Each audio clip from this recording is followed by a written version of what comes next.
Bam, we're live. What a day. What a day. What an exciting day yesterday was. So much stimulation. I think I had a beer for the first time. It was the tennis coach's birthday, so I went to a place called Beer 30. I can't remember the last time I had a beer. I don't think I've had a beer in. I'm going to say it's been over a year. I had two beers, something blonde. I just picked the one with the lowest alcohol. Then I came home, rode the assault bike. For 30 minutes I wanted to try to sweat it out. Oh, and then I stayed up late perusing the YouTube channel and all the comments. Boy, there's a lot of confusion. Boy, there's a lot of confusion. It's hard for me to, not hard, it's impossible for me to make any sense out of comments when someone writes, hey, Sevon, you don't make any sense. Like if you were like, hey, I'm not understanding why you're bringing the PFAA into this when it's Dave's event. Then I can I can see your point and I can be like, okay, got it.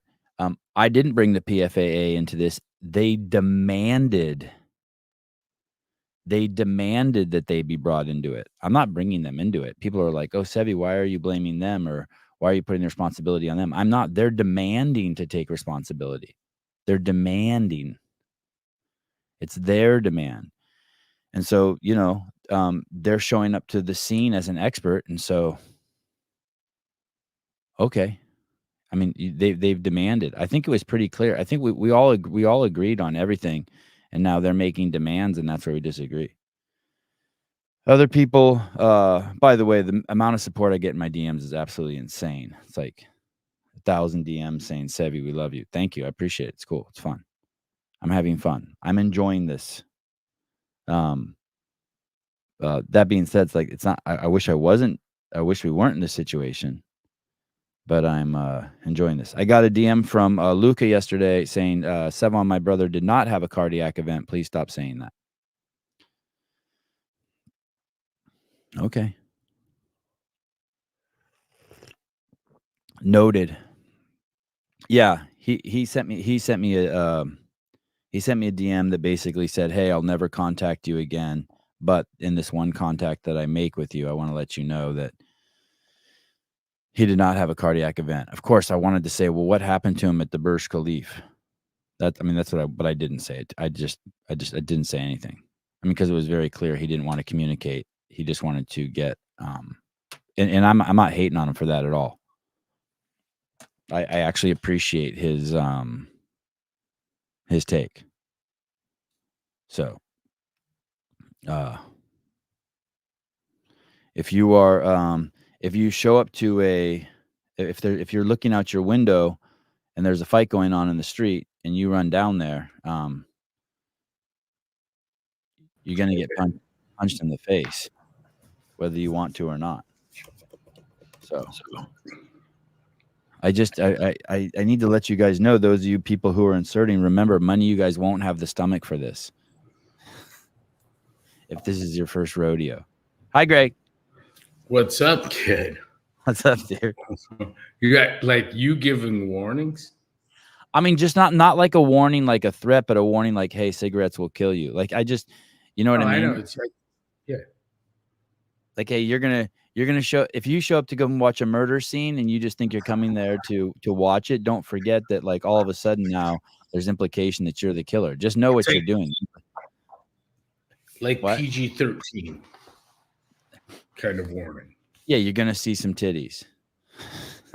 Maybe someone smoke out of a crack pipe, something. People want to put their names on the line here, and this is the kind of thing that will follow you around the rest of your life.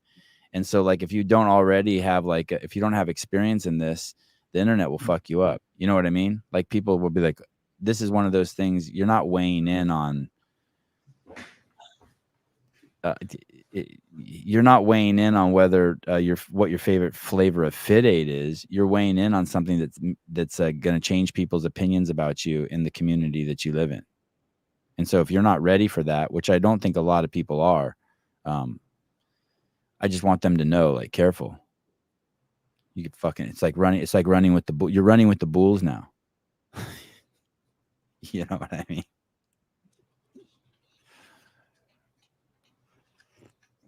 I want to thank you for the Floyd 19 experience. That was a fucking crash course. and running with the bulls. No baby steps here. Jump in and run. It's funny. You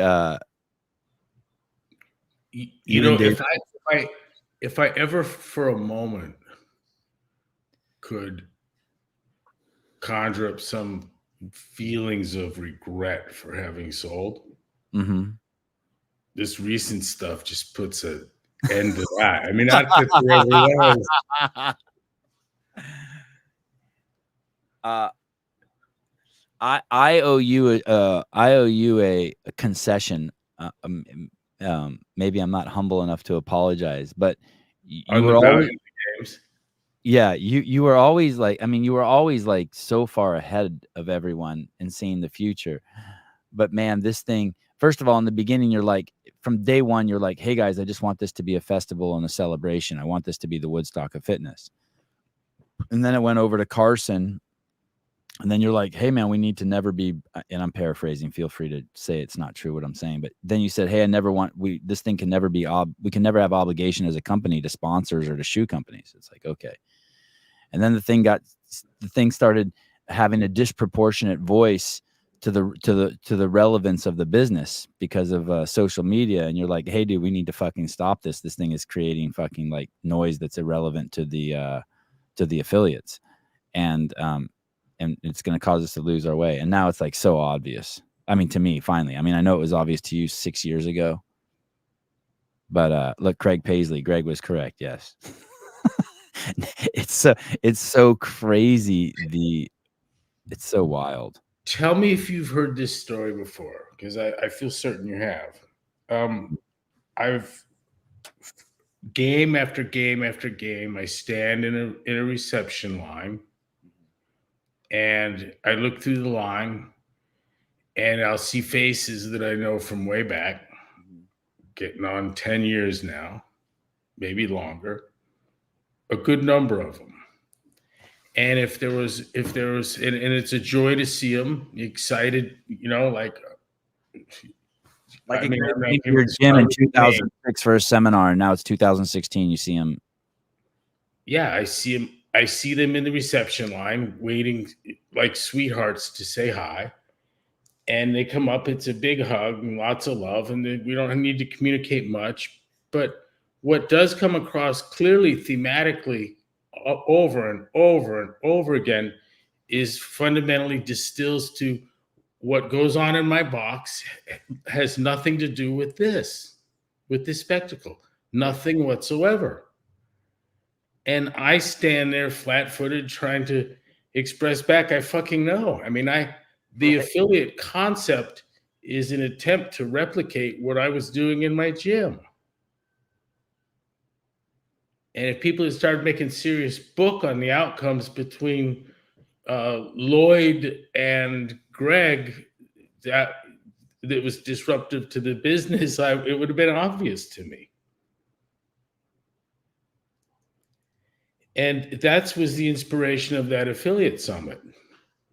It caused also a real heartfelt, long thought examination of what we offered, us being HQ, the people that own the brand, managed and own the brand. And I tell you what, I couldn't come up with shit really. But I went back to the only thing I ever knew is like, you know, build the gym that I would go to and build a program that I would experiment with, tinker with, and see if I liked. Put a journal together that I would pay for. In fact, the thought there was I'm going to put in the hands of people things that I've known for a long time, and I wish the hell someone had put in my hands long ago. A seminar that I would cough up the money for, an affiliation fee that I would pay. And when I looked at that, the stark reality is that once the constantly varied high intensity functional movement, its execution, maintaining the social relationships to keep in application of that and watching the resultant changes is the whole ball of wax. And almost every HQ is fundamentally irrelevant. And so the soul searching there led to what is it that we could do that would attract me as an affiliate that they can't do for themselves, that couldn't be done for me. So I'm in the gym every day. I'm opening. I've got 60 trainers, whatever. Imagine the success. There's just looks like it's just a thriving gymnasium. And what do I need from the mothership? And I looked to our offering and I saw that we could make a contribution in education. We could present speakers, Zoe Harcum, Malcolm Kendrick, on and on. Check that off. And the things I'm describing were a deliberate effort to bring those things to bear, because this was the narrow space in which we had relevancy. And without chewing up all your time here, No, this is great. It was education. It was validation of the methodology. It was litigation, largely in the defensive sort. There was a fucking hundreds of $1 million effort to knock your dick in the dirt, affiliates. Fought that successfully. Made Wall Street Journal second page, on success there in DC, and set the path. Also explained what the terms would cost for those that had hundreds of millions to spend, what it might cost them to keep this trick up. Knocked it flat in its dick, knocked its dick in the dirt in Massachusetts with some really intelligent CrossFitters that we put into the audience there to speak to the assembly or whatever it was, the Senate. But it was education, validation of the methodology, defense against litigation, largely defensive, had no sense or aspirations ever to build our own litigation. And then on the litigation front, I'm sorry, that was the first one, was legislation, to stop legislation, entirely in the defense. But the litigation was defensive and offensive. And the defensive was the people that thought they were going to come through and serially sue the gyms to make a living of it. We battened down the hatches and spent $1 million to stop a $10,000 payout, and finally got a reward of $0 for the assholes.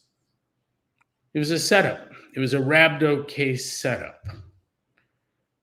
And we caught him. Well, one of the witnesses and friends in the case was a rhabdo attorney. How do you like that for catching on to what was going on?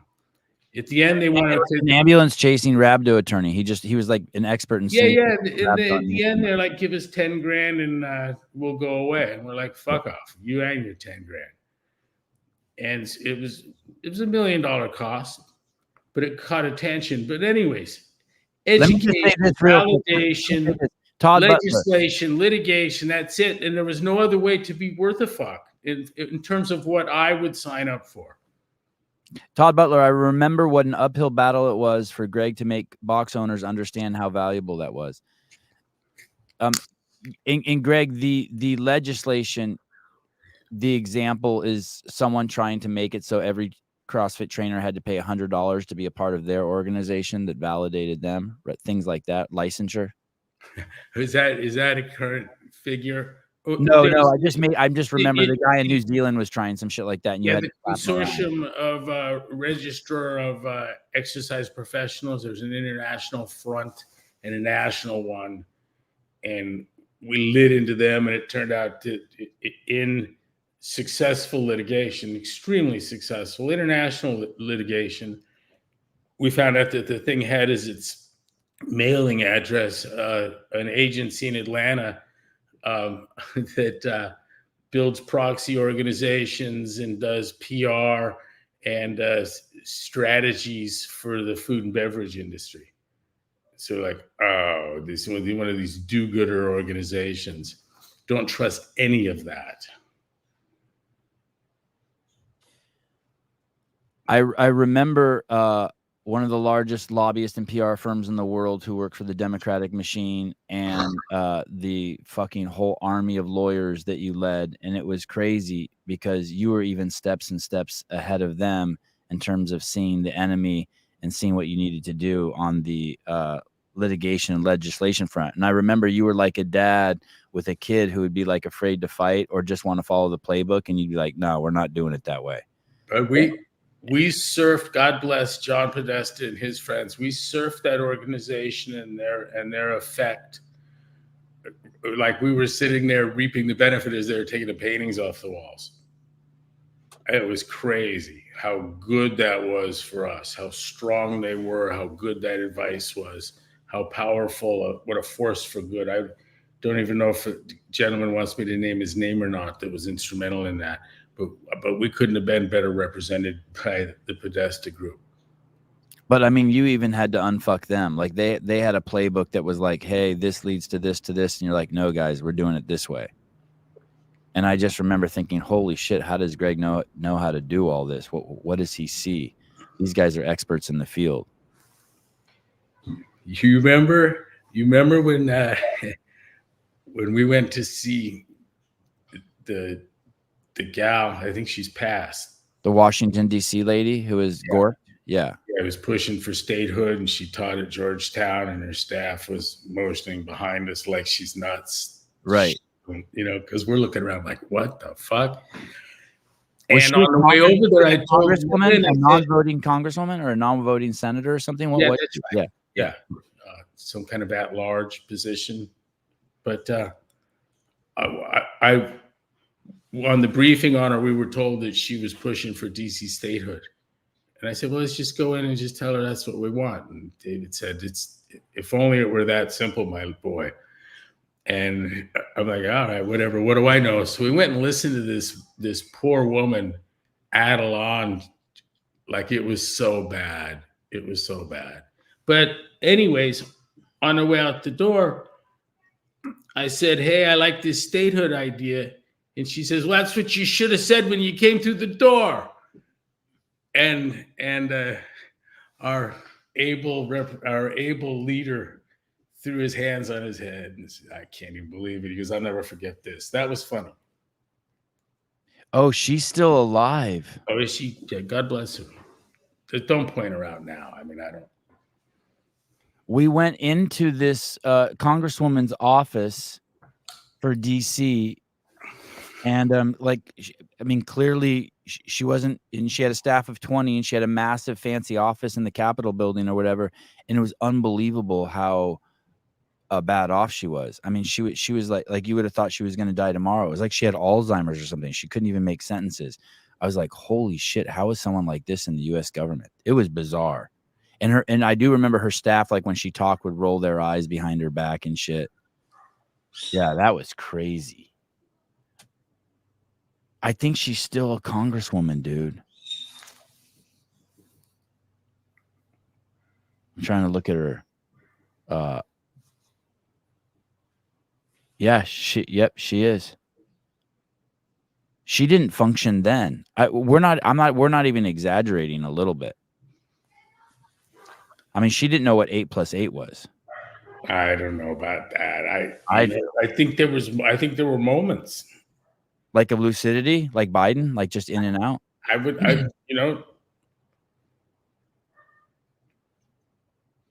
Someone proximate to her said, this is a law professor.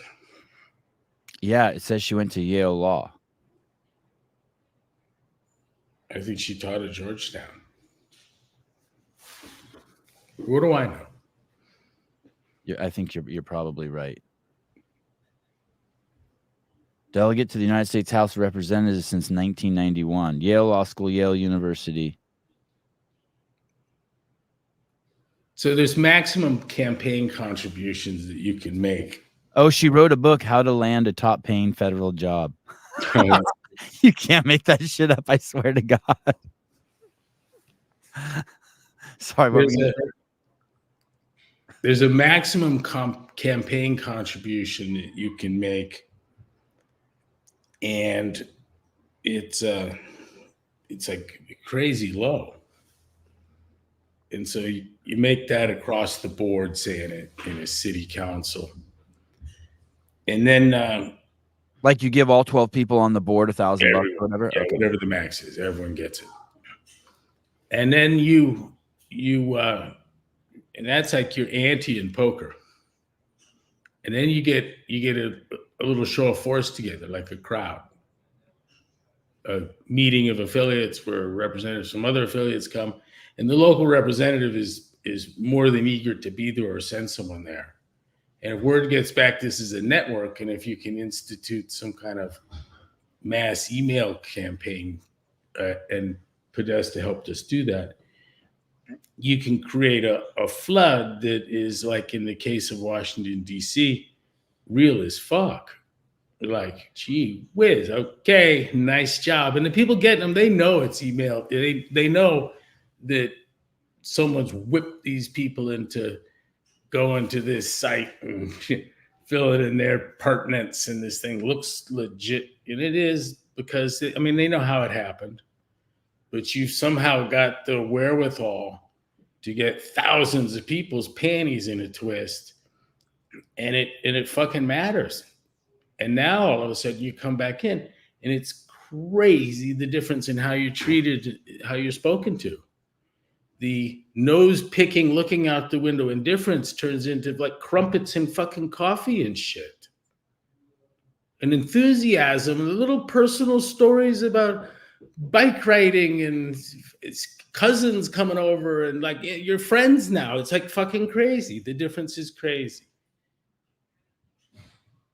Humble, like, oh my God, we're gonna work this out. Like this, we're on the same team. We're gonna do this. I mean, it's as good as done. It's fucking weird. And then you get, and we got this one, man. It'd be illegal for me to ask for money here, but I'm leaving, and well, you met Sarah on the way in the door. Well, all right, it's I remember that. Checkbook and make an illegal contribution.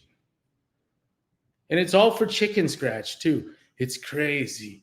My lawyers make 20 times more than the politicians want to be paid in their graft.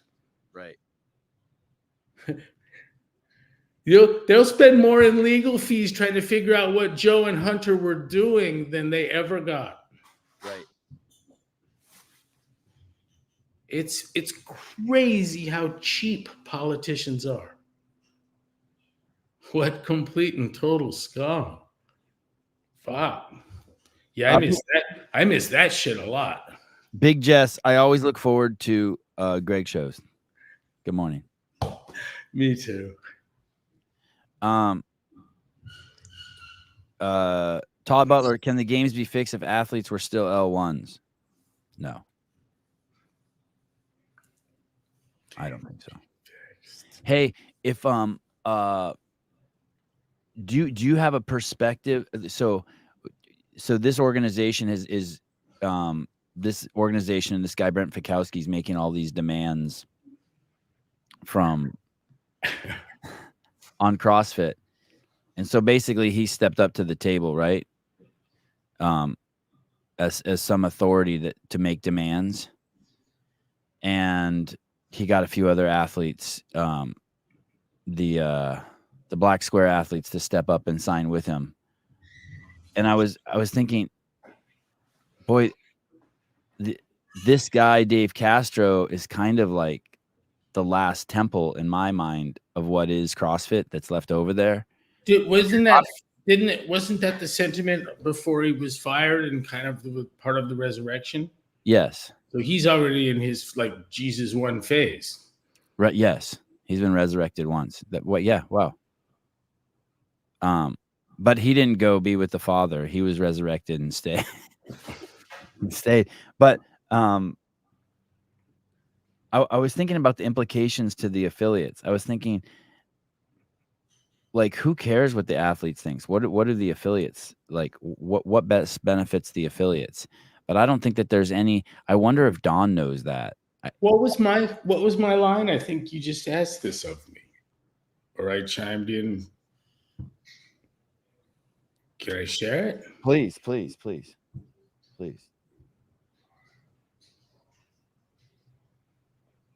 Oh, you said you're not sure if the athletes in the aforementioned letter, if they think about the affiliates at all. Yeah. And I said it may not be in their interest to. Right. As an affiliate, I'd have trouble comparing their irrelevance to something known in the community and equally unfucking important. Like who makes my chalk important? Right. I mean, they have nothing to do with the miracle that is CrossFit that translates to a healthy way to put braces on your kids and send them to private school. Right. You know, between in the space of all that good, what is their relevance in it? Zero. Right. I wouldn't trade all the games athletes rubbing my feet in front of all my customers, my clients, my friends for one dirty window in the building. I mean, it's ridiculous.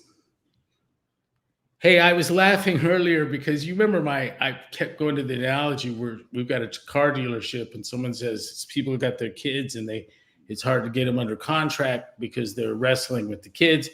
So my buddy says we should bring in some cotton candy and a clown to make balloons and people could leave their kids there. Yeah. And here we are now, dude, and your fucking clowns are all over the city jizzing cotton candy on everybody. Right. And there's no cars being sold. Right. Yeah, good. I see this as an opportunity for them to be a force of good, and instead it's just become a force of like. My effort to sell that shit was legit. How many? And you tried a few times, right? Dude, talked to like big, big and little and medium VC. Had all the connections. So many interested people. No one wanted just that shit. Nobody.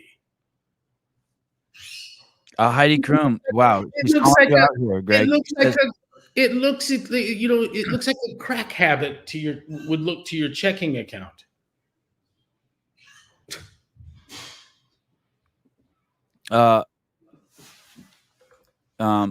Heidi has a great point. Maybe we should do a different show on this. What's wrong with jizzing cotton candy on everybody? Fair. Yeah, I like it. Just don't complain about it.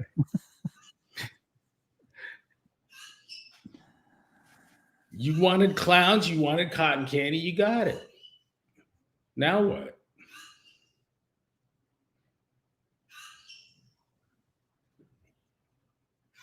My bird yells, Robbie, hear it? It's outside.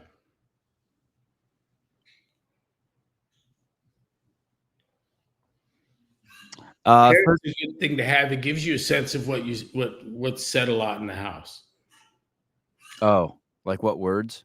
Yeah. 13-year affiliate owner. Hi, Dan. Definitely not happy about it. Feels like Dave's been the only man holding down the ship. Thank you, Sevon, for acknowledging the affiliates. I mean, at the end of the day, there's just nothing without the affiliates. Just like nothing. I'm not running the affiliate contest, video contest for fun. It's just nothing. It's just nothing. There's no business. There's no people. There's no fans. There's no dissemination of the message. If the mothership is concerned about its relevance to the affiliates in the manner that I became concerned, like, gee whiz, what the hell am I really? What are we offering here? And your fear is that it could be nothing. Suppose they ask themselves the same question. I would maintain they came up with the wrong answer.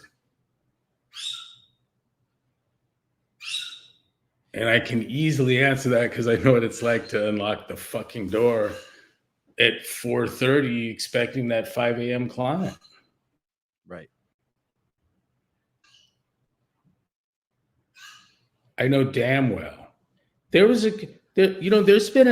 always been a dichotomy here in those that have unlocked the door hours before the sun came up and knocked. The people that know the coldest part of the day comes just slightly after dawn. There's no substitute for that. For that experience. Right, in terms of like understanding this business. Cleaning bathrooms, cleaning windows, trying to get it done where your hands are clean and you don't smell like fucking Windex when the first client comes in.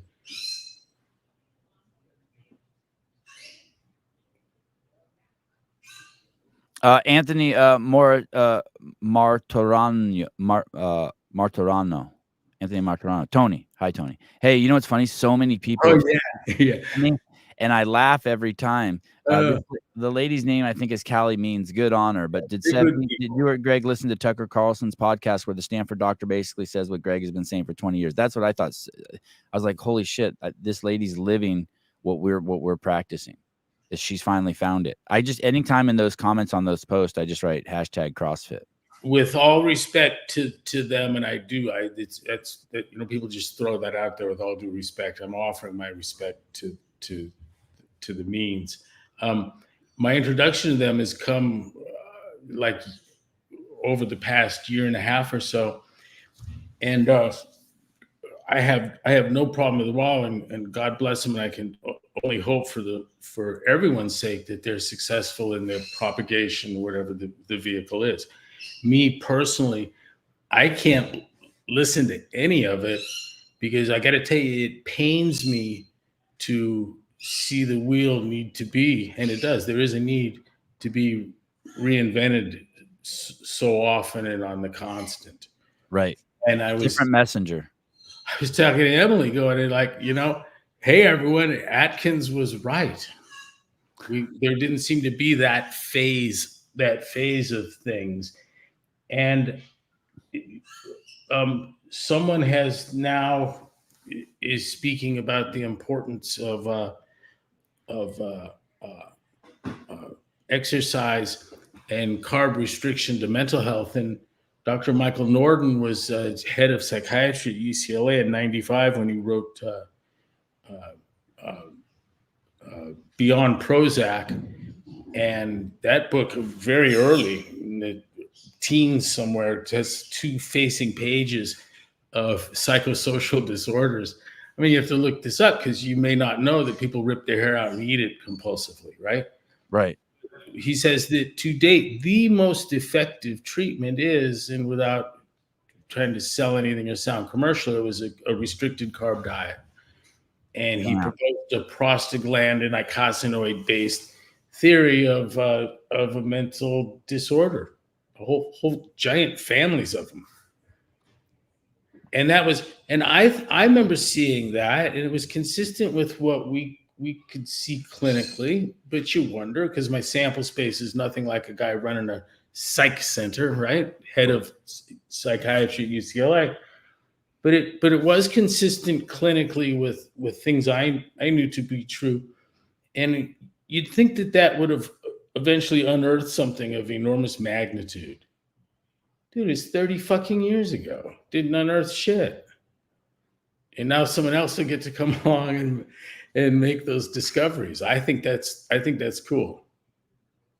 So what happens? We lose Ufi Ravenskov and someone has to come back and now explain Framingham all over again?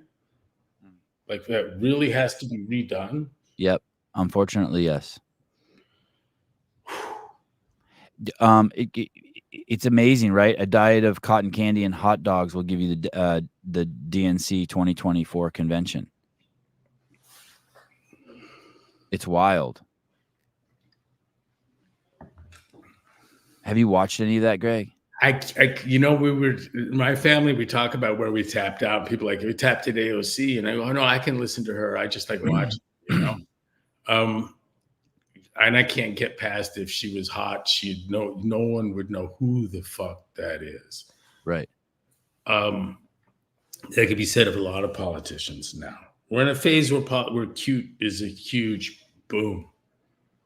Like your placement on the fuckability index. Yeah, issues don't matter.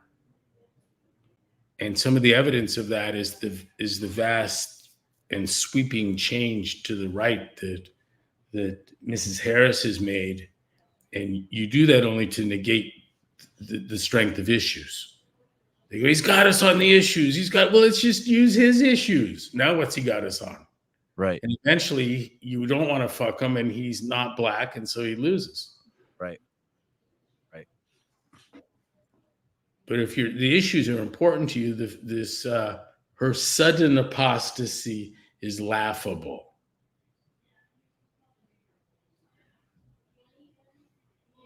It's wild looking at the crowd.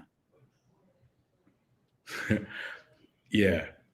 You know when they did when they announced the delegates, I watched that as they go through the 50 states, and a half dozen of them were trannies. I'd never seen it. I was like, wow.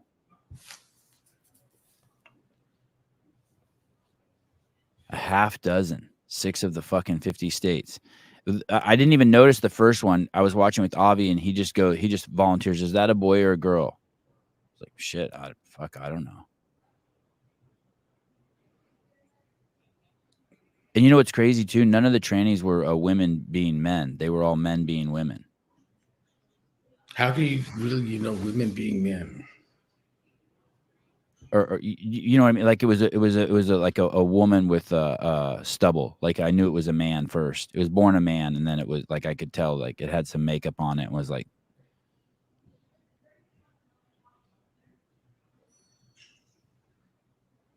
It was wild. It was wild. I think the first 10 speakers were morbidly obese. And it goes along that line of what you were saying about that book, about that high carb diet, how it will fucking affect your thinking. CrossFit HQ should say, Dave, hi, Daniel. Dave doesn't need to resign. The games are over. Oh, that's a dream.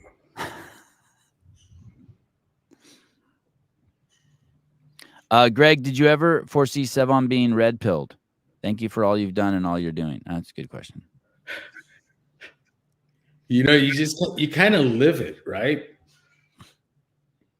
What do you mean? Like you lived through going through my transformation? Yeah. Why did you even let a libtard into the organization? Why were you even like, Jesus Christ, who brought this in Santa Cruz? I was like libtard whisperer. You saw me as a personal project? Hey, I gave Patterson the Libertarian Primer by David Boaz. You gave me that too. That fucked me up. He goes, that fucked me up. That dude, your book fucked me up. And he goes, in the book I gave you, and it was something by George Soros or something. He goes, it ended up in the back of your pickup truck. I saw it there flapping. What's the name of the book again? Libertarian. Yeah, by Boaz, B-O-A-Z. Yeah. Who I eventually met at Cato. Oh, you did? I think I did. Or everyone that knew him or something. Those were fun visits. It was cool going to see the Cato people, talking there, interacting with them. They took us on to the Institute for Justice people, and that introduction proved valuable for some affiliates and for free speech around nutrition. If you want to have your brain fucking like just completely put on a beautiful logical path, if you just need a reset, this shit's got to be better than any drug out there. Sorry, California hormones. This book is so awesome. You'll feel so good after you read this. It just kind of straightens out. It's like when you snap the sheets on the bed and get them all straight and you get a perfect snap. I listened to this book on audio twice. I was just like, wow, this is so concise and just it's brain candy. Each box should be indifferent to HQ at this point. Read the old journal, create your own media, focus on your local community. HQ is federal government. That's exactly right. Yeah, in fact, it's you know what it is? It's a it's a fantasy leadership to expect more, you know. I mean, it's not a business that's going to operate on a level that maximizes its giving to you. But that's what we were doing. And I knew damn well that the pressures that everyone would call business, there was no MBA inputs that didn't look like maximizing rents. It was flawed. It was organically, fundamentally, large scale flawed, the way all MBA thinking is. This Q2, 3, 4 shit is nuts. The scale of vision that matters in business is far beyond quarters. I remember Bezos deep in where the Wall Street concern was, this thing makes no fucking money. Do you remember that? Yeah. That was the story for a goddamn decade. When is this thing going to make any money? Yeah. That's your MBA shit there. It's the Stanford wizard running a sleazebag VC firm that told me about all the money I was leaving on the table, offered me millions of dollars to burn my ex in a sale that put cash of unknown origins in my back pocket so that I would mislead her as to the sales cost. Eventually ends up her partner. Guy told me I'm leaving billions on the table, letting all the affiliates make these fucking t-shirts. I remember that. Billions on the table. We later saw the game plan. It was I was leaving billions on the table in nutrition, billions on the table in supplements, billions on the table with equipment, billions on the table in apparel. You go to Stanford to learn to be that way, to try and wring every dime out of everything you fucking look at.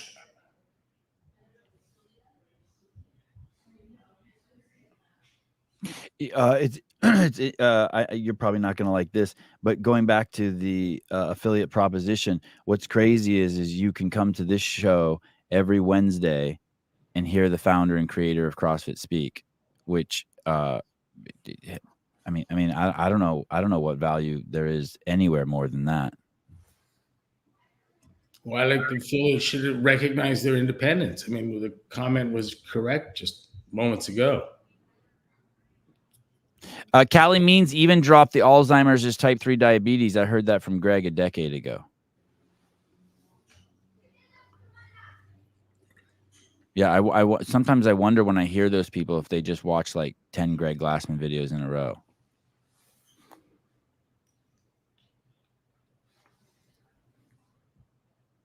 Pat Lang.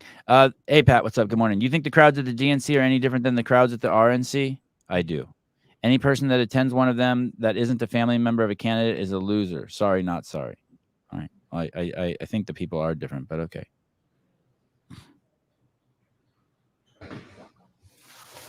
Yeah, I mean, I see the extent to which that might be true. I do too. The last line I see is true. But I do think the people are different. For Greg's diaper fund. Oh. That's really cool. Are there diapers everywhere now? No, I've now got people to pick them up. But do you have did Maggie order all the stuff? Dude, I want for nothing but time. I'm the spoiledest bitch you've ever thought of, could even imagine. Meaning, like, if anything can help you have more time, then you do it. Yeah, that's the only thing that doesn't look to be in abundance.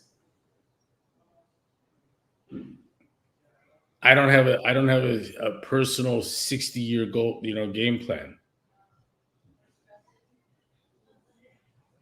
The problem is the people at 35 that don't have a 10-year window, right? Right.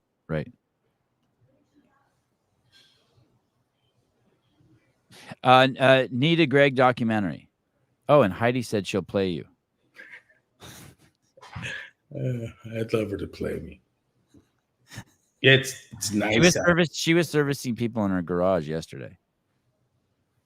Oh, look at this. This is mean. Sorry, Greg. Heidi equals a hot version of Greg. All right. It's a little bit of a dig at Greg, but whatever. He can take it. Hey, the garage gym phase of things, of life, the opportunity, the realities of it, I think that is as cool as the affiliates. The affiliates, the people don't have that opportunity, and there's a communal aspect for sure. There's things that the affiliate has that the garage gym doesn't, but the garage gym's a super cool thing. The thing about the garage gym, though, is, when I first started doing CrossFit, I would take all my shit to the park, right? And I would work out at the park at this 333-meter track that I always thought was 400 meters. But before you knew it, once a week I would put on, like, even though I wasn't a gym, I'd put on one person, like people just see you there and they start coming and working out with you, right? So after doing that a year, I had, fucking 13 regular people who would be there every day wanting to work out, and which was cool. But that's what happens at the garage too. And then eventually you're an affiliate, right? I mean, isn't it if you're working out with your garage door open and you're in a neighborhood and you're doing that shit, people are going to poke their head in, and you're going to be excited and want to share it with them. And then that's the birth of the affiliate, correct? It very often. I mean, it goes a couple of ways. You end up with neighbors that hate you because of the bumper plates hitting the slab 1/8 of a mile away at Right. 4:30 a.m. And then there's the people that coalesce and build neighborhood around it. Sean and Brenda Rocket, Rhonda Rocket rather, did that at their home. She was a physician who became abandoned it to be an affiliate owner at her own house, right? Correct. Yeah, that's hardcore. Yeah, Harvard physician. Internal medicine specialist left it to have an impact on diabetes through CrossFit. Eaton Beaver, good morning. Always good to see you. I really like Greg's idea of buying CrossFit and giving it to Dave to run. I don't know if that was Greg's idea, but we should start a GoFundMe. I really like Greg's idea of buying CrossFit and giving it to Dave to run. We should start a GoFundMe. Man, what if we did start a GoFundMe and set it like at $100 million? Big John Young, Greg, I'm selfish. I know you've said you're focused on broken science, but please save CrossFit. So many of our lives and well-being depends on it. No, I don't think it does. I think that the important thing again is happening at the point of the exercise taking place and the socialization of those engaged around that and the propagation of that message forward. And I think that root thing, the thing that made CrossFit wonderful and made me successful, was that the wonder found fullest expression in the micro. What was, it was your box is wonderfully fractal of the potential of the entire thing right there at home with the 5 people you have that come in from the neighborhood and work out in your garage. It's all there. You can make anything happen. We pulled that experiment off in our basement at HQ. And Sevi, you again might be surprised to have it promoted here again, that was entirely for the benefit of staff. Why do it there? It was a disruption. It wasn't the easiest place to do it, but we did it there. I wanted everyone to see that you can yank people. You hear my bug zapper? Oh, yeah, that's awesome. I think it's like a mouse in it. I want to come to Idaho just to see your bug zapper. That's awesome. So you did you had the gym downstairs. It was for the morbidly obese and the elderly to show staff, hey, this is actually what we're. Look what we do. Look what they do. Yeah, Look what CrossFit does. Yeah, look what's happening in 15,000 locations around the world. And you can go to any diabetes treatment program and you find that it's inferior to what's happening at your run-of-the-mill box with respect to the. Can you see it? Even my family's enjoying the bug zapper now. It's a hit. You can see it from where you're sitting? No, you can just hear it though. I Oh. guess the whole house can. Hope I it's not remember in 2016, we had a meeting and you're like, "Hey, Sevi, we need to remind the 100,000 people who have L1s or 50,000, whatever it was then, that they have the cure for the world's most vexing problem." And it just became your fucking mission.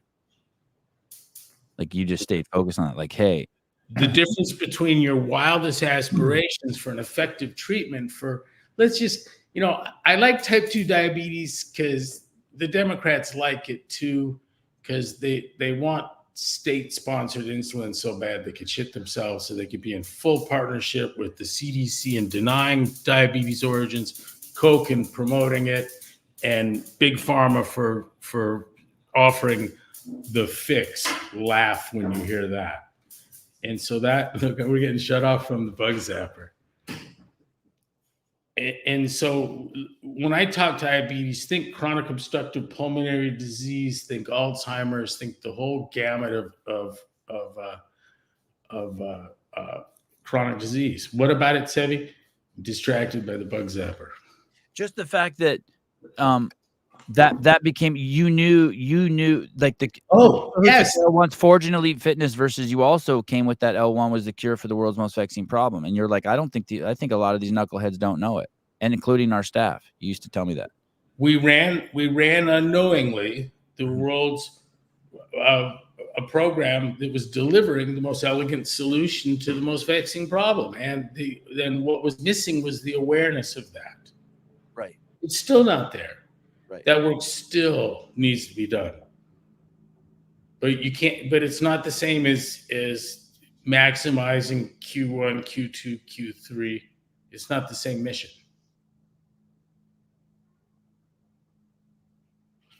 That's that graph you say when you're chasing the money versus chasing excellence. Yeah. It's the problem ISR has. I can't drown proof babies for a living. It's a crazy thing, but I can't crack that code. I mean, God bless Joanne. She hate me for hearing that, but I don't, and if she's done it, God bless. You mean because the cost, for some reason, the cost outweighs people's desire to drown proof their kids? Mm-hmm. Grace Patnaud. Grace Patnaud, my friend. Thank you for having these podcasts with Coach. My pleasure. Thanks, Greg, for doing it. It makes Wednesdays so easy. I used to prepare for these. Now I don't. Thanks. Drew, love the affiliates, but nothing like my kids waking up in the morning and coming out to see me selling my soul in the garage. That's true. Oh, for sure. Yeah. That is a good feeling. Yeah, being home with the kids is best. I literally Danny Bear Hugs. Wow, if that's really your last name, I fucking love you. There's no way. Is there a Castro rig? Yeah, there's a Castro rig. Rogue sells a Castro rig. Hey, this whole thing with education validation, litigation, legislation. At the company, there were people who could do, multiple people who could do everything.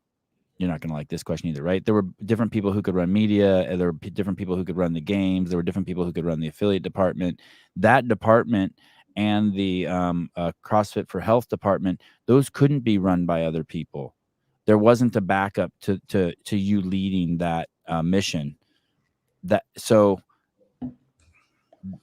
I don't want to speak for HQ, but I'm pretty sure that there's no one there who replaced you in that mission. So when you sold the company, that huge, that piece that you determined is the only value that CrossFit actually gave the affiliates is actually gone. So the second you sold the company, the only part that the founder thought was the true value add is gone. Is that fair? What I just said? So I'm gonna be the venture capital guy where I'm interested in the next 8 to 10 quarters max with this thing you got, this CrossFit thing that you've convinced me to throw my money at. Now tell me again, what are these things? What's this? Let's go through them. Education for fucking what? Validate method? What method and why? What else you got? Litigation? Legislation? Really get tangled up in that shit? You're taking on soda here. Fuck off. I'm not. I don't want an investment that is principled on fighting fucking soda. I love it. It's a great idea. God bless you. Not with my money, you're not. What else you got? But right. But my point is Maybe this. that way across the board. It's not in money's interest to do what I was doing. And so, and it's gone. It's not coming back. It's not coming back. But if let's say you had a hot dog stand, right? And you were selling hot dogs, and I walk up to you, hey, Greg, what's up? Can I buy your hot dog stand from you? And you were like, hey, dude, just so you know, this looks like a hot dog stand, but really it's a place where I spread goodwill. And they're like, uh-huh. Right. Uh-huh. And then they buy the hot dog stand from you and they just sell hot dogs and forget about the goodwill. And so my point is that you've just said that you had a come to Jesus moment where you realized, oh, fuck, cat's out of the bag. I have nothing else to offer the affiliates. They know everything. I've given everything away for free. They have all the videos online. They know, okay, well, then I better just fucking give them more shit for free. And that's education, validation, litigation, legislation. And what I'm saying is that there's no one there doing that now. What can I do that would support their movement, support their mission for the cleverest of them? What resources could I provide in terms of a link, a picture, an idea, a speaker, an argument that I know they're making. I know they're in debate with the fucking. And all of these things you're saying cost money and can't be sold. I'm going to do this, or I'm not going to do anything that I think is really worth doing, and that includes wrestling them for T-shirts or coming up with a credit card, an affiliate-wide credit card. I was going to get rich if I did that. A Visa, CrossFit Visa card. You'll be rich. You'll be rich. And I was like, they go get your own credit card. Right. So tell everyone in the community, get the CrossFit credit card and you get a little bit of the interest. Uh-huh. I mean, it's not complicated. I've heard that. You just gave them a great idea. They're going to launch that next week. Oh, I'm shocked at the shit they haven't done. That's what leads me to think it was bought to dismantle. It was bought to stop, not to grow. Anthony TPA, Greg, did you ever have meetings with Professional Fitness Athlete Association Aussies? I don't know what's PFA. What is that? That's the Brent Fikowski thing that's making all the demands on CrossFit. And who are the Aussies? Like the people who live on the Australian continent. Like I'm guessing that guy heard a rumor that they met with you one time. I don't remember you ever meeting with them. Yeah, it would have been short-lived. Hey, but hey, dear listeners, you would pay big fucking money to be in a room. Supposedly, Brent sent out an email saying that he made all those demands on a phone call or in a face-to-face with Don yesterday. And I would pay huge money to go back in time and see those guys walk in the room and make demands on you for that shit. That would be fucking amazing. That could be a pay-per-view event. Joe Nels, hypothetically, HQ screws the pooch or someone buys it to let it die for their benefit. Okay.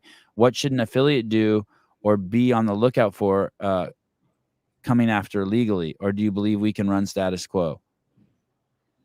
Yeah, I would think that you could run longest status quo, kind of quietly do your thing. I mean, I don't believe in putting flyers on windshields or Groupon or anything other than putting a continued effort into the well-being and successful development of your clients' physical opportunities. And there's lots to do. There's lots to pull off the net, to print up, to talk about, to share. And the rest of your time should be committed to family, friends, and your own recreation. But I don't see anything external being helpful, and a for business mothership, I think, is incapable of providing it. I don't know if anyone's noticed, but the IQ at HQ has been cut by about 40%. The what has been cut by 40%? The IQ. Oh, yeah. Well, that happened when you left. That's on you. The best of them are well intended and nice people. But really what's happened is the place has gotten profoundly stupid. And it was done deliberately. Boeing's done the same thing. Reduced its IQ to and in IQ, I don't just mean native intelligence, but I do mean that. But I mean that because that's just one metric that I can hold on to and show where it's been fatal. But with that comes a decline in values that are recognizable as being positive. This DEI road they went down is dog, dirty, filthy racism. That's what it is. And being spun by overweight black chicks or whatever you get to do it doesn't make it anything else. I agree. Even if they're lesbians.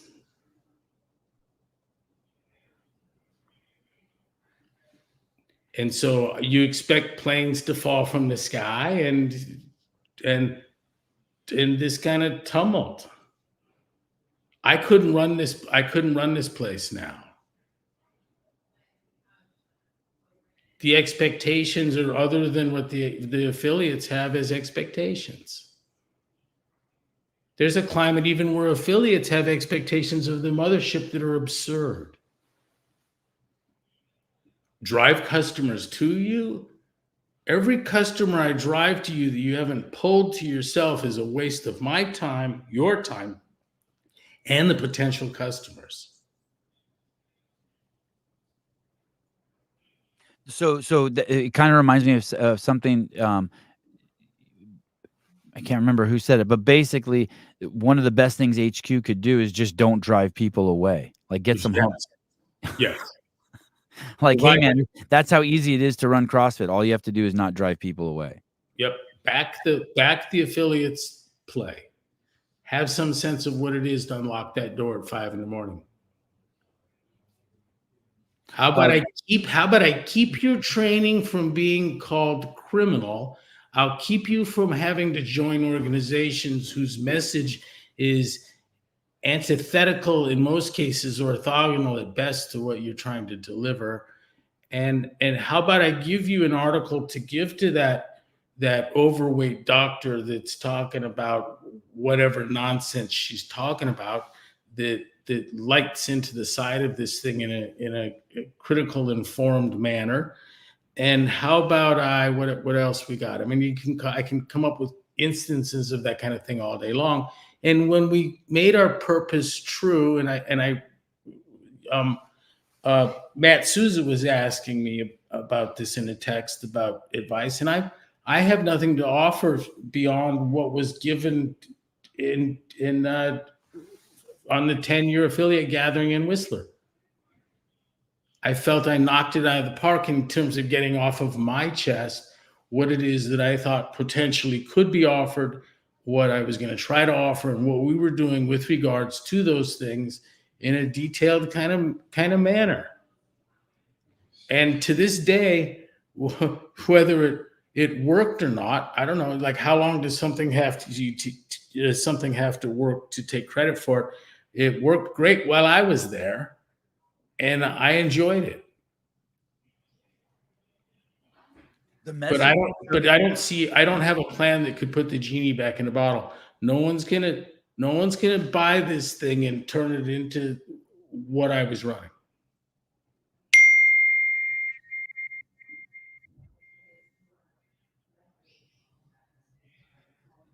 Right? I mean, why would they? For sentimental reasons? That's not gonna happen. That might have grown, it did, but you're not gonna reverse engineer that. You're not going to get a bunch of people with a shit ton of money together and say, hey, let's do this for sentimental reasons. Imagine trying to collect those kinds of investors. It's great that Greg has zero respect for the athletes and doesn't want to listen to them. What a role model.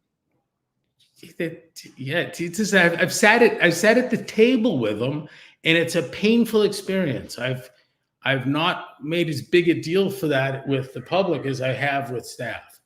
It's a rough, it always has been a rough thing to sit at a table full of CrossFit's best performers.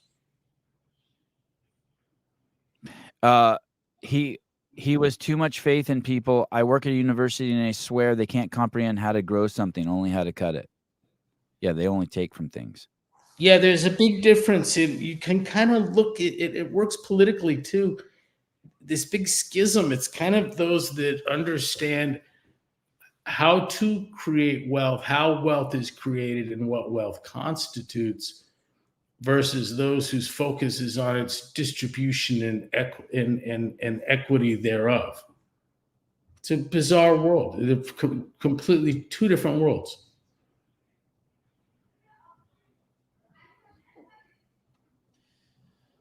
Matt Schindeldecker, owner of CrossFit Crave, probably has. I remember Matt. Yeah, he's done amazing shit in the state of Ohio. Talk about someone who's.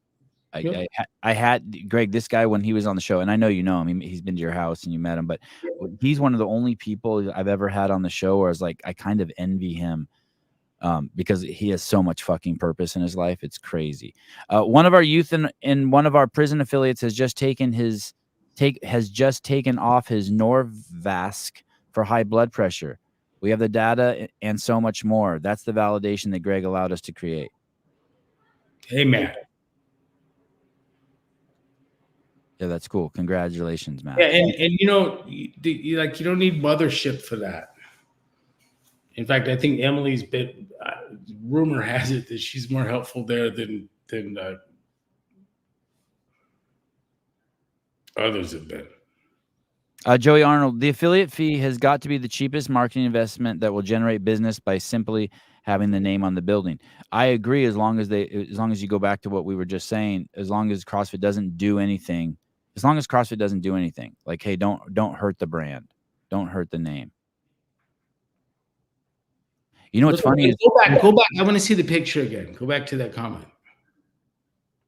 Is that guy sitting there with a corporate polo shirt on?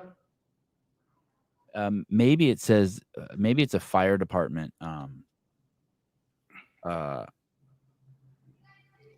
can't tell if it's a fire department.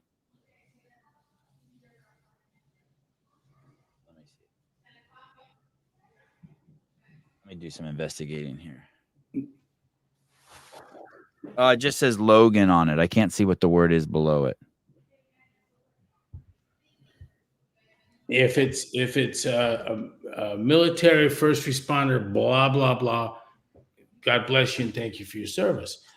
It looks like he looks like the thing I was doing everything I could to avoid in an affiliate, and that is this crass commercial kind of look, like a polo shirt with your fucking name on it or the company name on it, worn per the company manual, and for the sole reason that it seems unprofessional to me.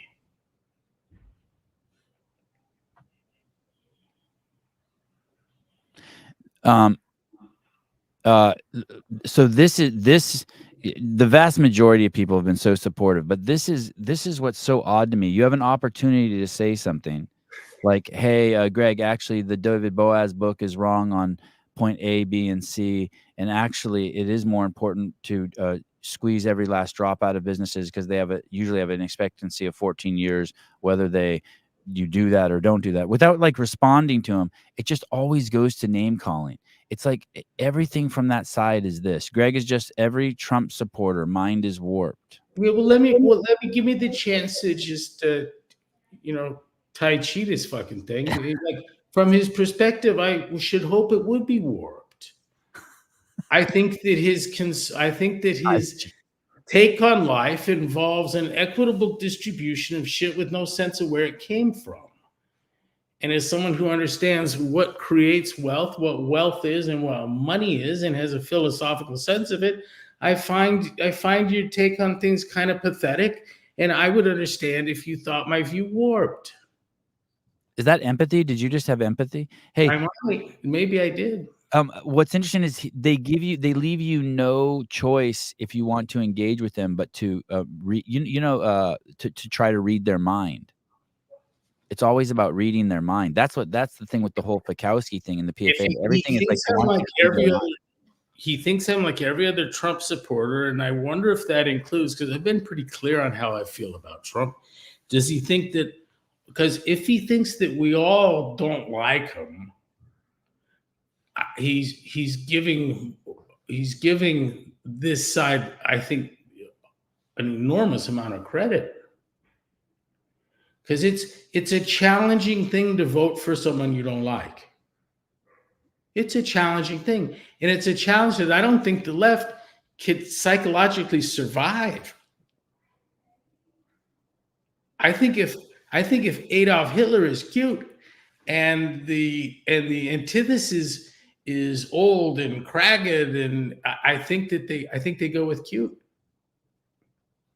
I think the left is now the party of stupid, culturally, socially. They can name all of Taylor Swift's songs, and that's not the culture I'm talking about. I'm talking about the one that made Taylor Swift possible.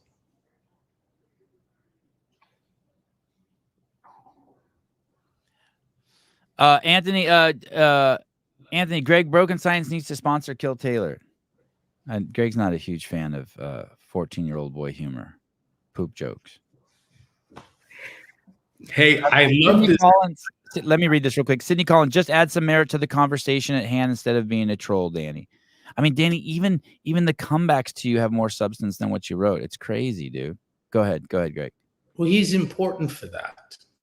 I know, it's fun. Look, you prepare for a debate, and you have the fortune or misfortune of going first, say, and after a detailed and you think powerful polemic of an intro, you get "fuck you, kike." You kind of like, wow. I mean, it feels like winning. Right.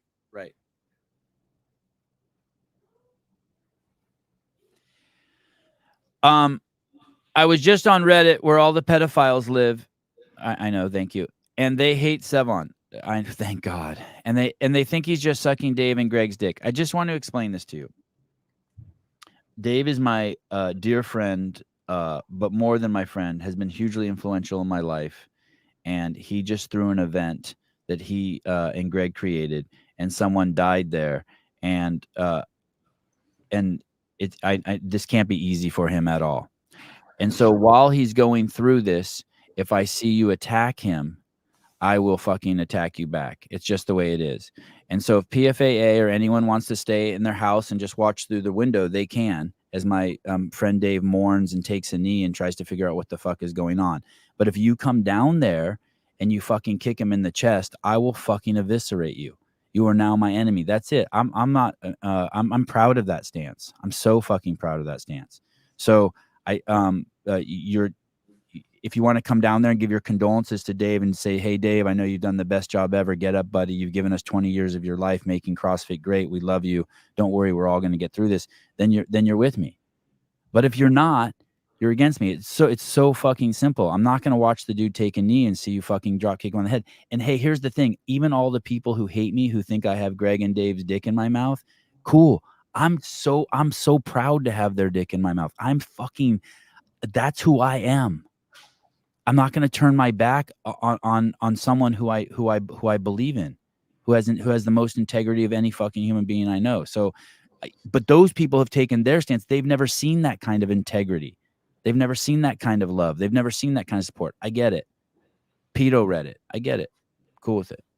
Hey, Sevi, we spoke. I spoke at Harvard Business School, and I think maybe largely because we had built a machine that stood in a leadership position in many senses of that word, of something that was a economic behemoth, and the company itself was handsomely, excitingly profitable, had growing revenue, a lot of neat kind of metric features going on, but unprecedented growth in terms of the number of points of presence commercially. I think we did in 7 years what Subway did in 26. And amongst the platitudes that you always hear in business, anyways, I think that I was of interest largely because I think what we did had many of the markers and semblance of a business and could legally be called one, but it had other attributes that can be demonstrated to not be business-like, and that includes a elevated sight line, longer distance, further, downrange kind of sight line, which you see, I think, is typical of a privately held business, very much so, multi-generational kind of business. So it had that quality, but some of the other things, and this isn't off topic, you will get advice over and over that you don't want to do business with friends and family. But this thing was born of friends and family. Right. The people that were working alongside us were related and or friends. The number of people, the nepotism was crazy. Many of us had known each other through all kinds of other phases of life and ages.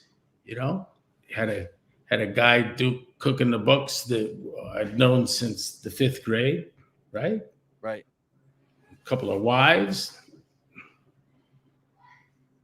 sister, friends.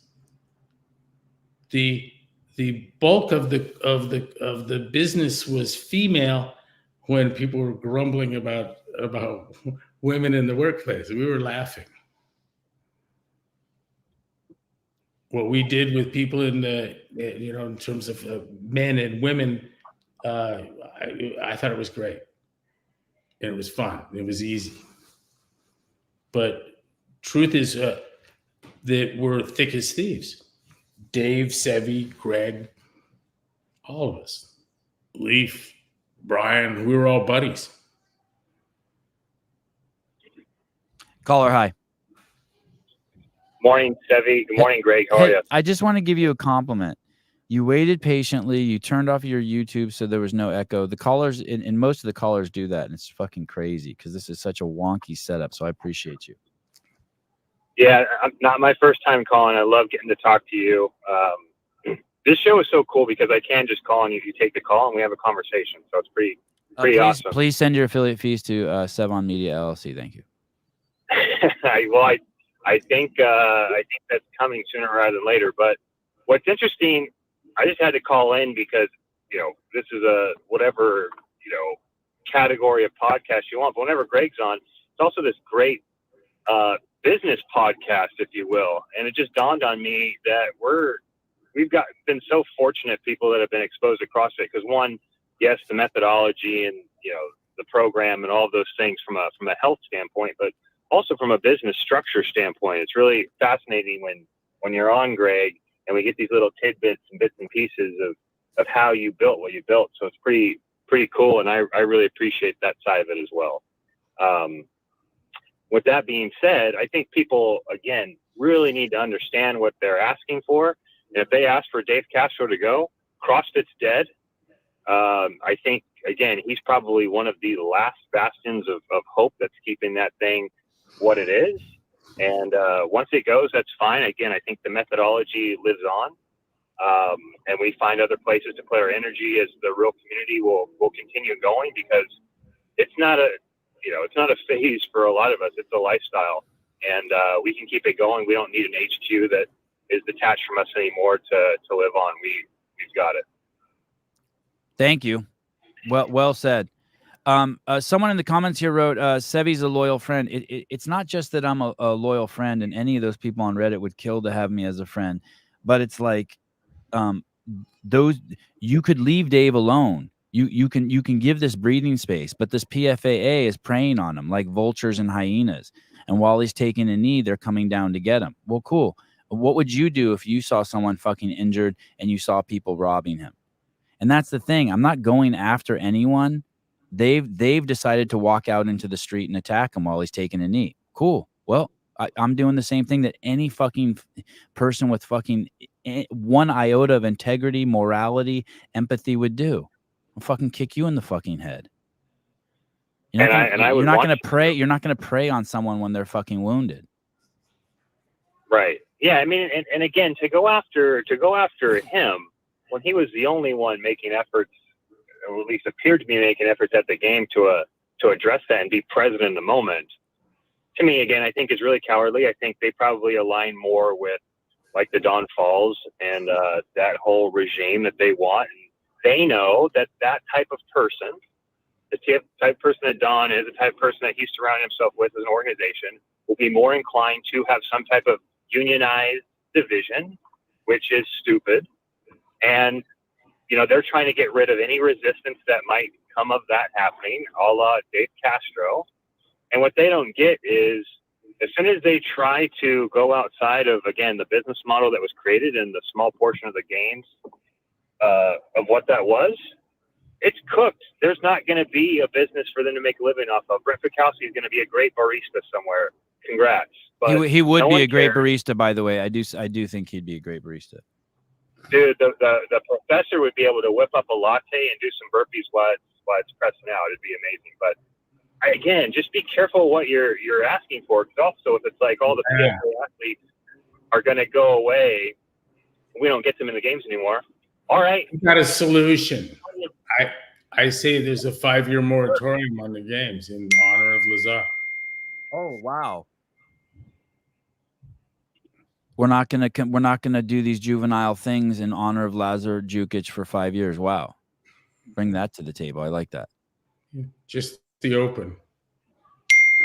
You gentlemen have a great rest of your morning. Thank you for always a great conversation. Appreciate you guys. Thank you, dude. By the way, if any, I'm going to put a link down here in the comments. Matt Souza, if you go to this website, it's called School, SKOOL, and you type in Souza. Souza has brought all of the interviews that I've ever done with Greg on this podcast in one place. And so for those of you who just want to get your Greg fix, or if you own an affiliate and you want to hear from the founder of the company, they're all there. You just go over there and it's SKOOL and then type in Souza. He's brought them all the podcasts into one spot. Whistler was it for me. I was very content as to what we were offering, what its value was, and that I had done a reasonable job of getting that across. And because look at it, I serve a simple master. I wanted the affiliation that I would write the check for. It would have to be something that could be done for me that I'm not going to do myself. I don't want my $3,000 to include picking the pubic hair out of the urinal. I'll find someone to do that. Thanks. What else you got? And what I'm not going to do is stop armies of soda besotted lawyers or blah blah blah. Hey, Sevi, what you remember the list of Mesperts? Let me run that by you. The subject of. Are they printed somewhere online? I've got them. Okay. Because I always have to ask for it again. It's called Media Launch, not Matt Souza. I know. I looked it up with Souza. Thank you, Dan. But I just typed in Souza because I can never remember Media Launch.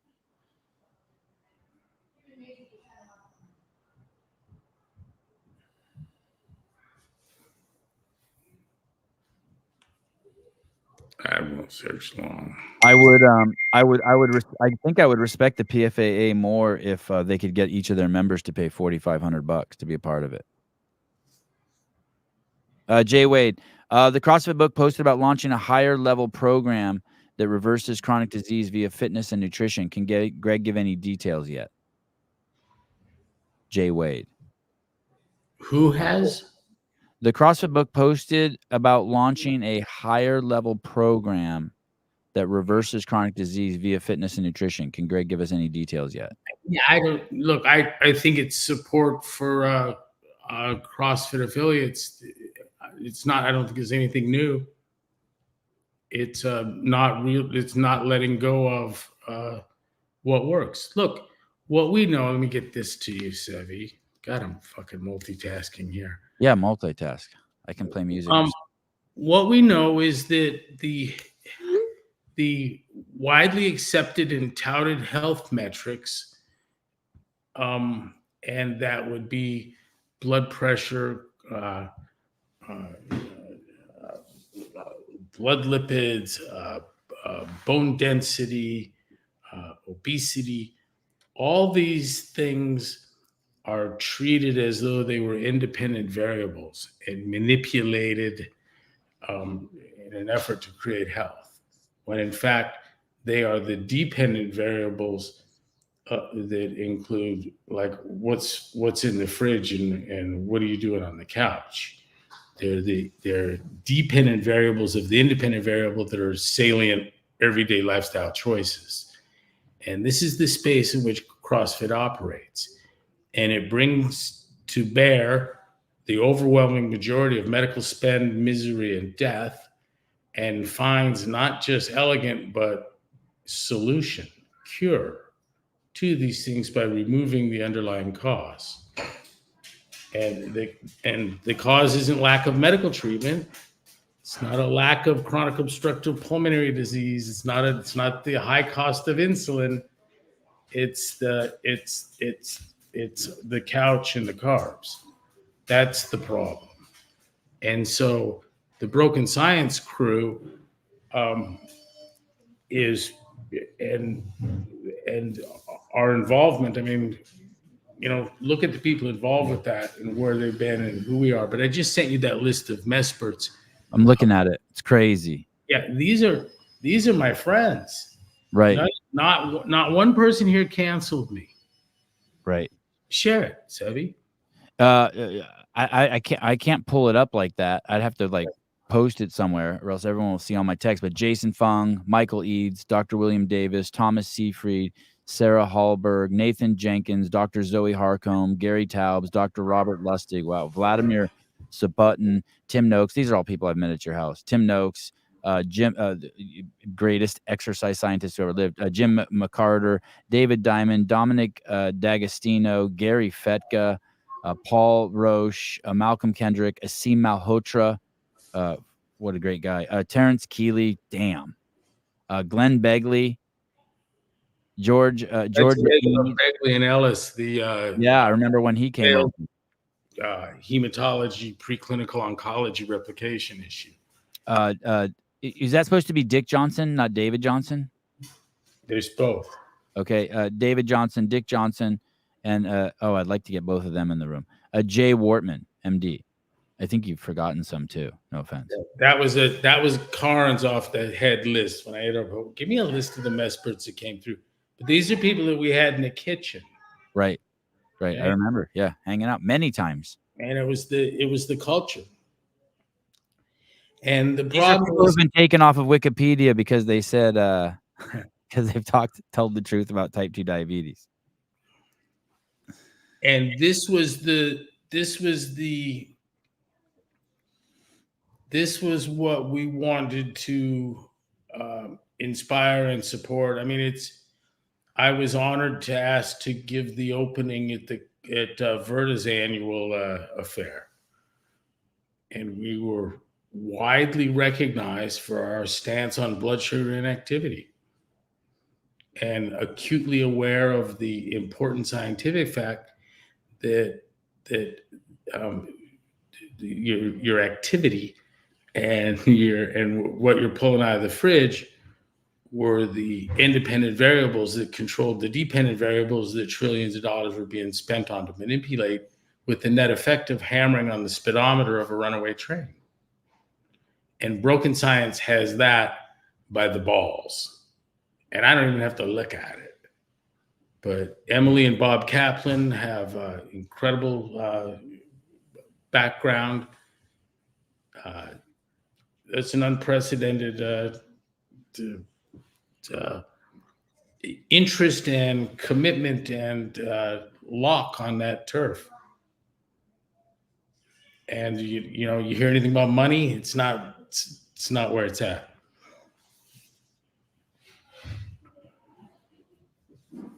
Your house is awake. Oh, but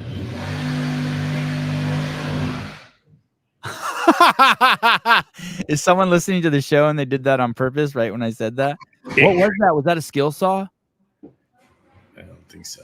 Let me close. No, it's okay. It's fun. It's fun. It sounded like it was either a skill saw or a Vitamixer that wasn't on a level surface. Damn. Hey, Sebby. What was that? That's like heavy machinery. Heidi guesses a vacuum. That wasn't a vacuum. What was that? It could have been. Oh yeah, it could have been a fucked up Dyson. Oh, I recognize it. Like banging something internally. Okay. Yeah, it's a Dyson that got a Barbie head stuck in it. Yeah. This is a great question. Sorry to ambush you here with this. Why does Greg have 2 dictionaries?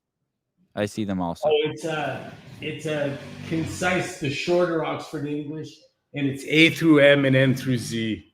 Oh, the regular dictionary didn't have enough words. Greg bought me 3 dictionaries, one for each of one of my kids. That one's good. The dictionary with pictures.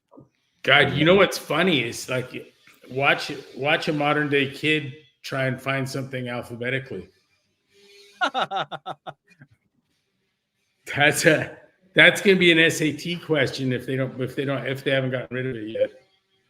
I saw something yesterday that showed that some lady was making fun of her kids. Like when they go to the dictionary, they think they're going to Google. Like instead of looking up the word, let's say cat, they go to W. What is a cat? They ask the dictionary. When Google came out and talked to us, they explained that they had the world's first and second largest search engines. Yeah. And I was like, what the fuck? Second? And it was YouTube. And they told me that the 18 to 25-year-old set went to YouTube ahead of Google for search. And I've thought that couldn't be right. And then I couldn't make sense of why they might lie to me or misrepresent that. And so I went on my own search and quite deliberately picked some topics that wouldn't be wonderfully amenable to, I would think, to a YouTube search. Like equal protection clause, right? Yeah, yeah. You know, I was wrong. It was fascinating. I think I looked it up recently. I think now YouTube is has twice as many searches as Google now. I think they've doubled. They're now like they've flopped since then. Undisputed champ. Big question. Does Dave have anything to do with the budget? If the safety budget was cut, that guy should be losing his or her job. Why Dave? Because he makes you do hard things? I don't know. I don't know. Thank you for the big question, though. Are you sure that's not an electric toothbrush? You know, I talked to a fellow who was in charge of, by his own admission, counting the athletes that came in from the swim. And he's telling me how hard that was for him. And I couldn't help but thinking, dude, like, well, there's your scapegoat. Oh, that guy? Yeah, he came up one short. 7, 8. Just blame him. How many athletes were there? I think 79. Yeah. No, only 78 made it. Lazar died. Yes, only 78 came in. He was told to count 79. You get rid of them and the whole thing's fixed. and the PFA. It seems like some kind of solution they'd come up with. Isn't there another initial for PFA? I think they have 2 A's.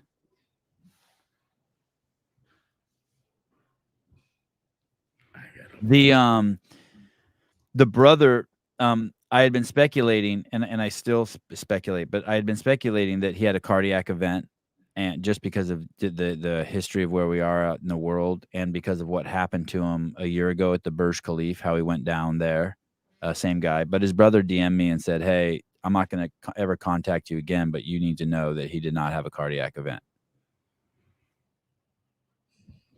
Ever. Well, I mean, I Before. don't think it's before. Okay. no, or actually, it wasn't clear. It wasn't clear to me if he meant ever before or there in the pool. But but it is conclusive that he has a history of some sort of shutting down. Yeah, I wonder what the hell that is. You know what I mean? He shut down before, and so.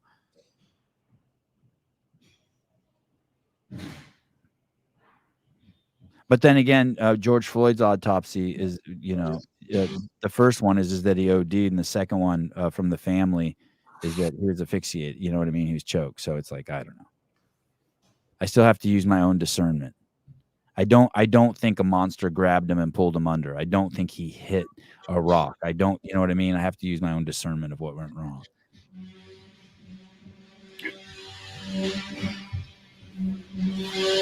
So like we go back to my analogy, and it's going to feel heartless, and so let me just offer some more condolences. And everyone tune out. You're not going to like this part.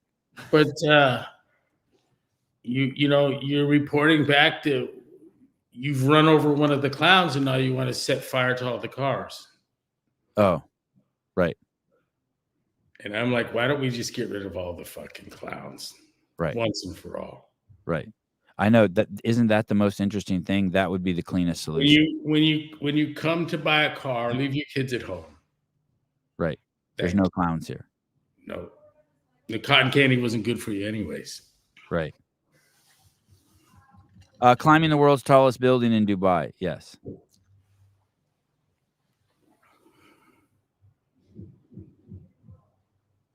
All right. Well, thank you.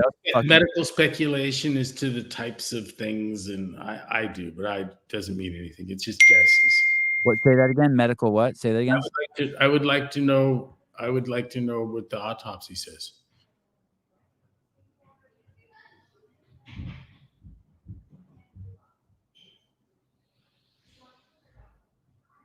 Oh shit! Now, wow, Greg. Now the clown community is going to come for you. Oh yeah. I don't think they're allowed in Idaho. I don't think that they're allowed. I visited Greg. I couldn't find one. I'm worried now that the games community is going to weigh in forcefully on the subject as to whether probability is epistemic or ontological, and do so with such force that people that have opinions on that won't listen to me or talk to me anymore. Are you losing sleep on that? Dude. They don't realize that when you don't look at their world, it disappears. It's a wow. Rodney Mullen said great line. If you don't look at their world, it disappears. Wow. Yep. It doesn't exist. Rodney says at the skate park, he's like famous mob, pictures, autographs, blah, blah, blah. He gets in the car, he drives 2 miles away, nothing. Right. Famous at the skate ramp. He is a removable fame. They don't realize their fame's removable. And I get it. I mean, I've been stopped in Starbucks parking lots all over the world. I understand.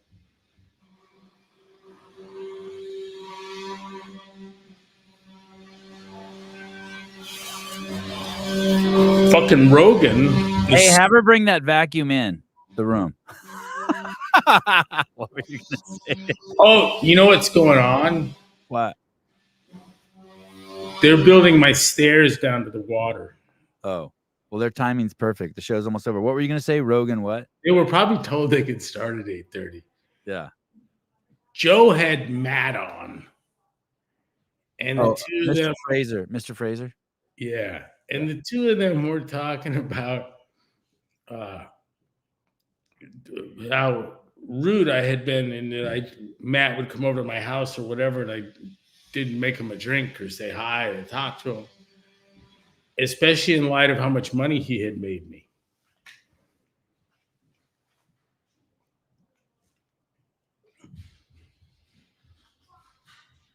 It still pisses me off.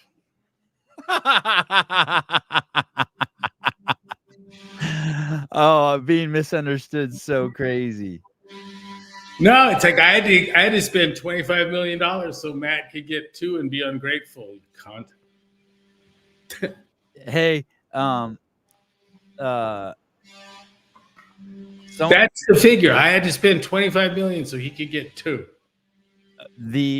Another thing that's funny is what I really like is a testament to what a badass Matt is there's this one of the things that always happens around Dave is everyone starts playing the victim. He's mean. He doesn't talk to he won't talk to anyone. He's inapproachable. Well, he just spent 2 months interviewing every games athlete on his own time, getting to know them. And then also on that regards, the guy who Dave had the most contentious relationship that Dave's ever had with anyone in the CrossFit space was Matt Fraser. And Matt Fraser won the games 5 times and is now the richest athlete in the ecosystem. And it's like, it's just crazy that they just start piling on any bit of victim shit they can. Is he doing better than, say, Froning? Equally as good, if not better. Did he go to Tennessee? He did, but him and Rich, they didn't. Rich, Tia, and Matt were all there, and it became. I think it got awkward really quick. All 3 of them. You know what I mean? It just got awkward, and they all separated. Matt ended up. I think Matt's hub is in Vermont, but I suspect he's had a kid now, so I suspect he's like fuck the cold, and he wants to move to Florida. Is what I'm hearing. Tia has got a nice place, big fucking empire in Knoxville or Nashville or one of those villes, and Rich has one in another one called Cookville. Yeah, they're all in Tennessee. Except for Matt's in Vermont. And hey, you know what else is interesting? Rich immediate. All the other athletes stayed quiet or attacked Dave. Rich went immediately to bat for Dave. Like immediately. Like didn't hesitate. Was like basically like, fuck you guys. Well, he's of that generation. Right.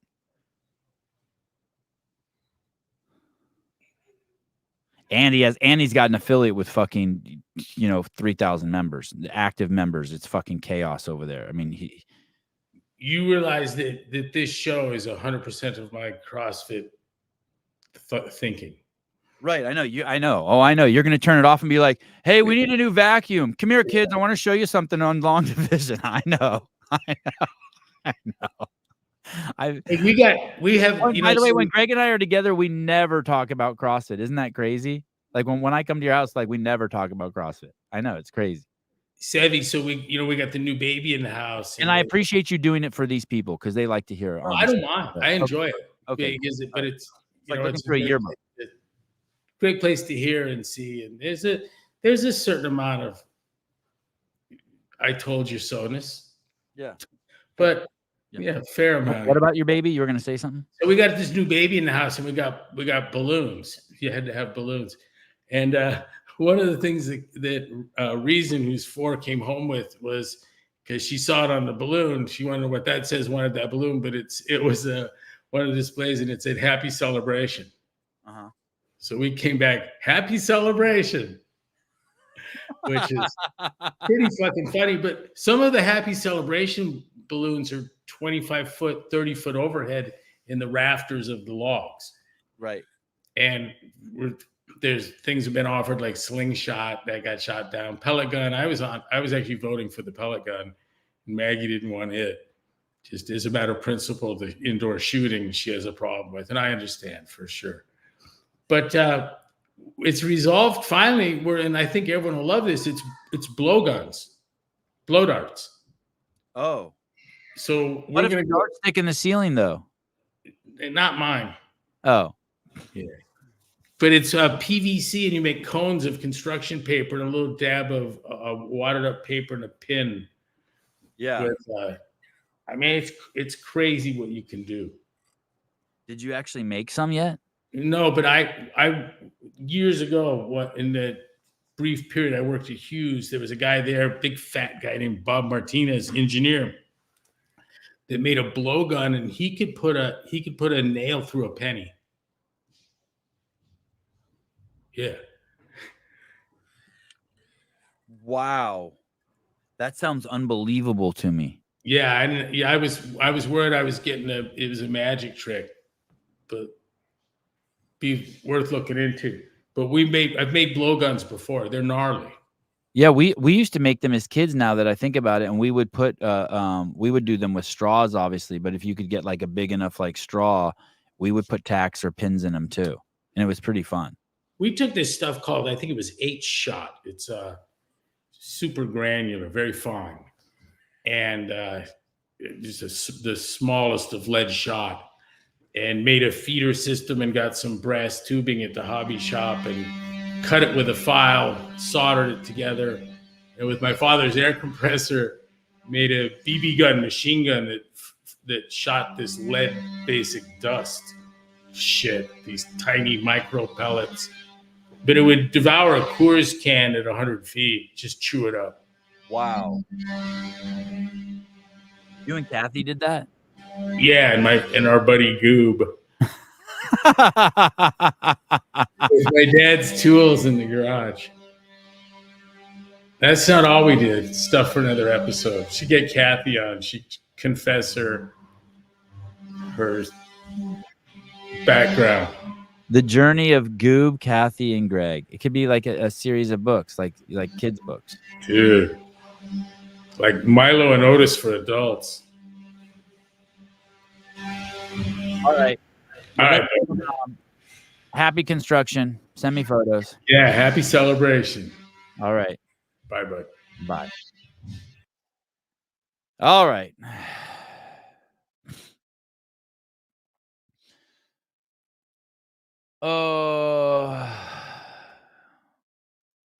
Let's see what's happening. The show's my text messages are always crazy during the show.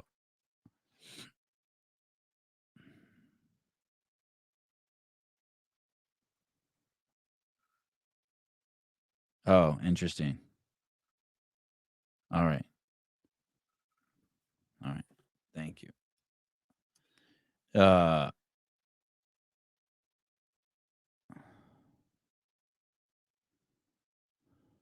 I guess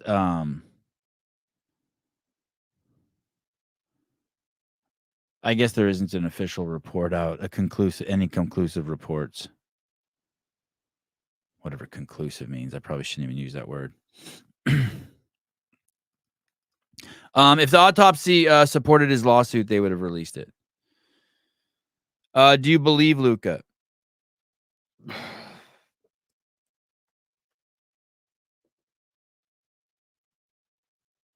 I believe that Luca believes what he said, and I respect him for sending me that DM, and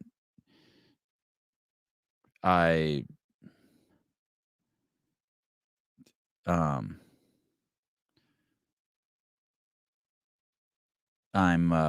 I hope I never have the experience he's having. I'm mortified by it. Mortified, is that the word? I mean, that's the thing why so many people don't want to talk about this, because it's just fucking horrible, right? And so that's what the PFAA thinks they can do. They can hide behind the fucking tragedy of it to like as a shield, because fucking there's so many indefensible positions or feelings, right?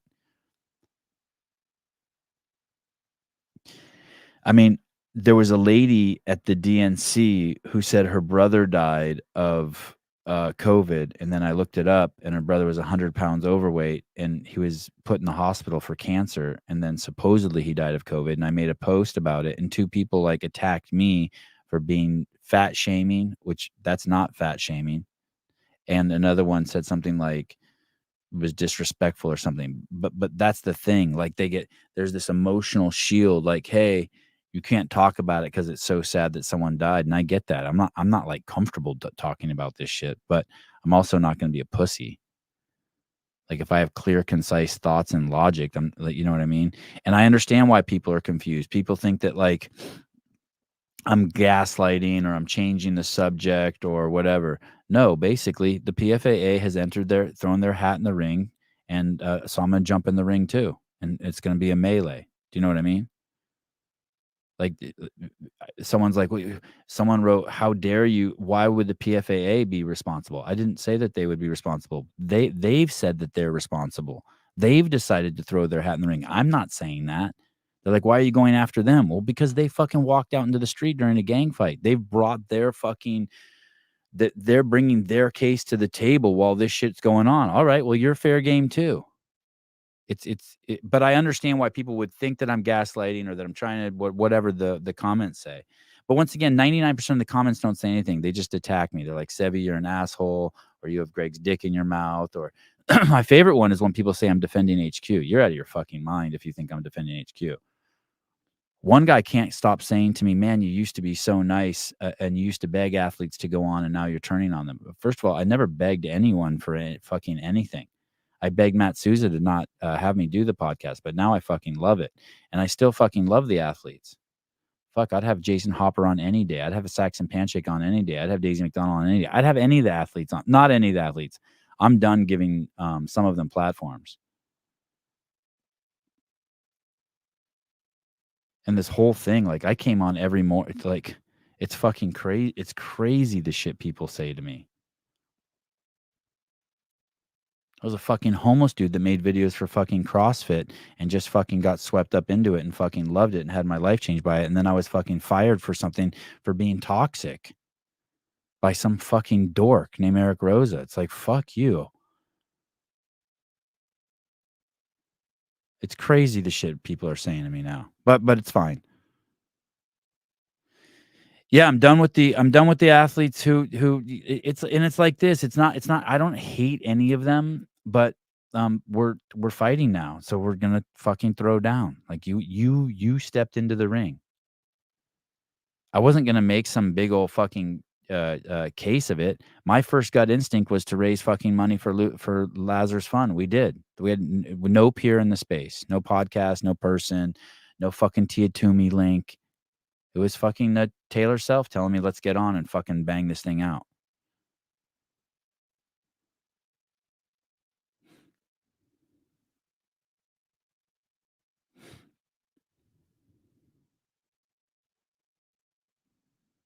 Oh yeah, this one's ridiculous too.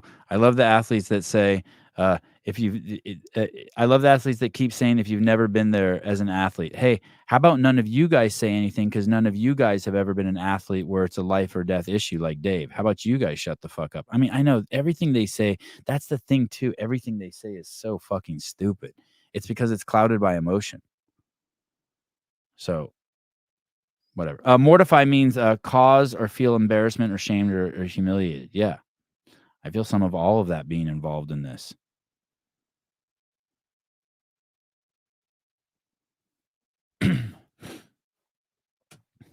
Yeah, I mean, you could go on forever, right? None of them have ever run a multi-million-dollar corporation. None of them have ever had kids. None of them have ever had a brother that's died. I mean, we could get. It's like it's tard talk. I mean, truly fucking retarded. And retarded in the sense like the way a 3-year-old is. It's just not a fully developed brain. It's not that their brains aren't fully developed. It's just it's so fucking overrun with emotion and self-importance. And sponsors. Like it literally comes out of their mouth. You have to grasp this. Well, maybe some of you guys can grasp it. It struggles me to grasp. I struggle so hard to grasp this. But I did come up with one example. So many of the athletes want to do what they think that their followers want to do. And they actually think that that's okay. Like they're not even embarrassed to say that out loud. Okay, I just want to do what the people around me want me to do. Like that's the vast majority of them. They have because they have no moral compass or no values, and that's okay. That's part of a developmental process. I've been there. But I was trying to think. I was thinking, when have I done that? I was reflecting. And I was thinking, I remember wearing a mask into some stores when I didn't want to wear a mask. Like because I didn't want to be under I didn't want someone to approach me and be like, hey, you got to wear that mask. But my wife was like, fuck you, I ain't wearing it. And she would go from check stand to check stand to check stand until someone would check her out without a mask. And I eventually, very quickly, within a month or two, I just stopped going to any store that required masks. So I guess in that regard, I felt that social pressure. But it's crazy to think that you would post something on your Instagram about a subject like this because you're trying to take a pulse of what the community wants. It's fucking wild to me. I have to say it out loud over and over and over to fucking really grasp it. I just can't.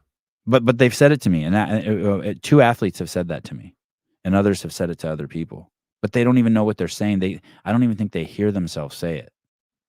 It's a trip. Anyway, I have a feeling this isn't my last show today. I have a feeling that later on today I will be, as this thing develops, I will be putting on my boxing gloves and walking back out into the street to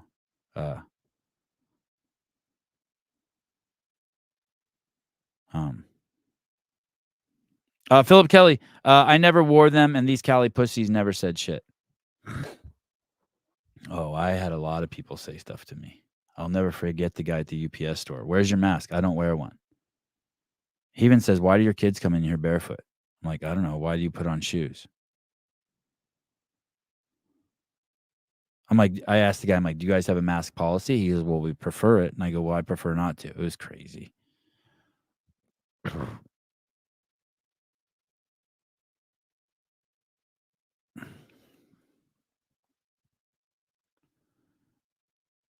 So Sevon thinks the online chatter about Lazar having a cardiac episode might be true, but when Luca says it didn't happen, that's just Luca's opinion. Is English your second language? Seriously. I'm just telling you that he sent me a DM and said he did not have a cardiac episode.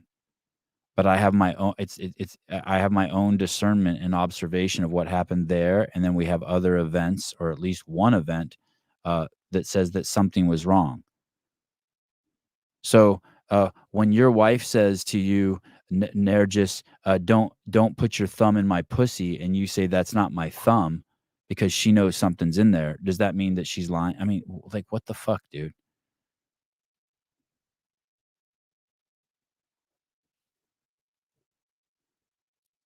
What the fuck? And hey, the autopsy's not even in.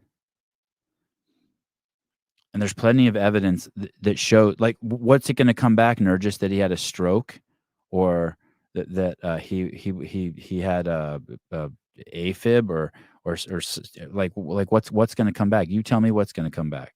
What do you think happened?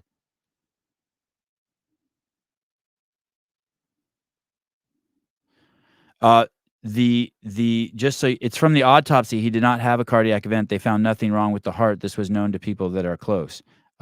That is actually not true. The all of the reports coming back from his toxicology report have not come in.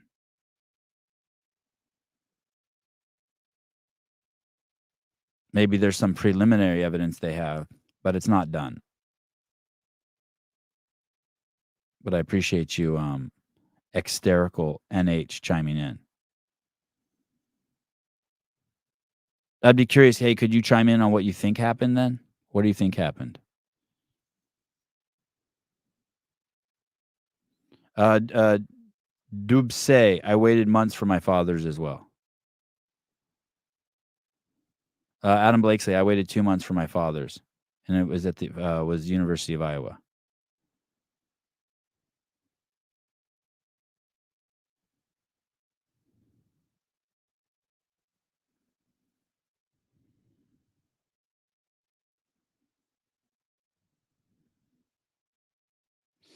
All right.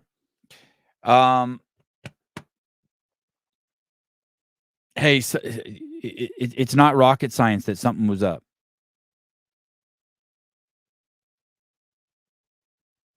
that there's more to the story than we know.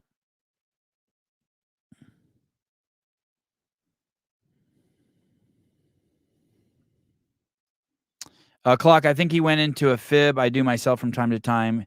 Tachycardia. That's an immediate reduction of O2, which I'm speculating combined with intense effort could have caused him to black out.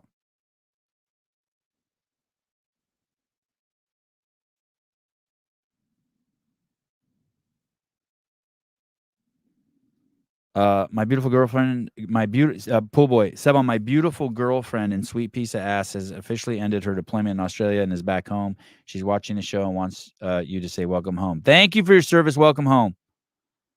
I hope you didn't bring any venereal diseases back to pool boy. Thank you. Peace and love.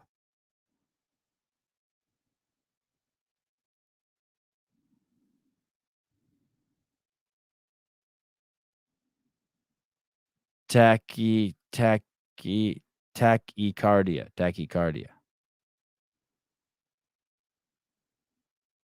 Oh, wow. Deployment in Australia. She Tim Walls. Wow. I like that. Thanks, baby.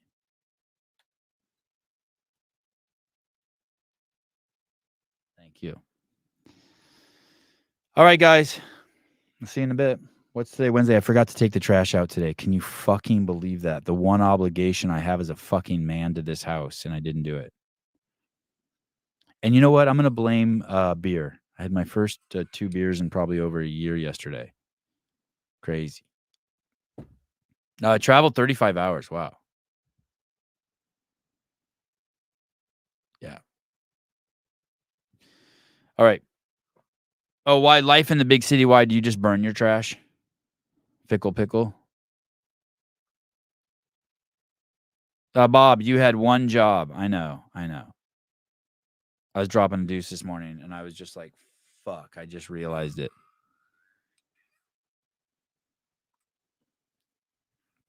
I'm not going to have another beer for like years. I went to a birthday party last night. I had a bag. I you know what else I did? I ate like a whole bag of cashews. I haven't done that in forever. Sevi doesn't count spicy margaritas as alcohol. Oh, did I say alcohol? I just mean I haven't had beer in fucking forever. I didn't even enjoy it.